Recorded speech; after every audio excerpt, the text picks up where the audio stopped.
Welcome back to This Day in History. We're diving into April 30th, shining a spotlight on the charming town of Lavernia, Texas. From weddings to school closings, social clubs to insurance meetings, we've got a slice of small-town life that paints a vivid picture of Lavernia's past. April 30th, 1896. Let's start in 1896. The San Antonio Express reported that Mr. and Mrs. Houston of Lavernia were visiting Flatonia, Texas for the week. Now, this might seem like a small detail, but it tells us Lavernia residents were making trips for business, family, or maybe just a change of pace. Lavernia, a tight-knit farming community, was already bustling enough to make the news. Fast forward to April 30th, 1906. The same newspaper noted that Hulda Gutz was tying the knot in San Antonio. Weddings were big community events back then, often crossing city lines.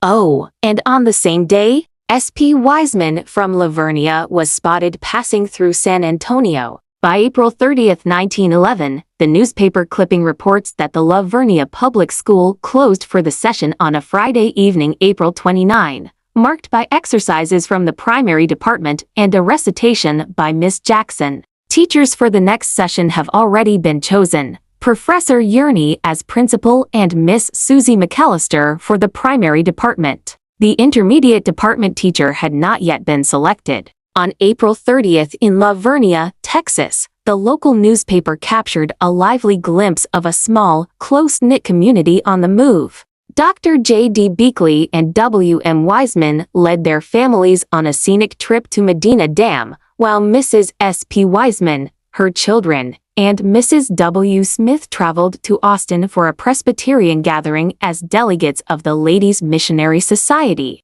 Across the region, families visited loved ones. Mrs. E. Detzman and her son Alfred went to San Antonio, as did Paula Koseb and Charlie Fogel, while Miss Millie A. L. Smith visited a friend in Houston and the Von Bokeman family spent the day in Converse. Several Lavernia residents gathered in San Antonio to see Fiesta. It was a day marked by travel, connection, and community spirit. Jumping to 1920, Lavernia was tackling practical matters. A notice in the San Antonio Express mentioned a state fire insurance meeting.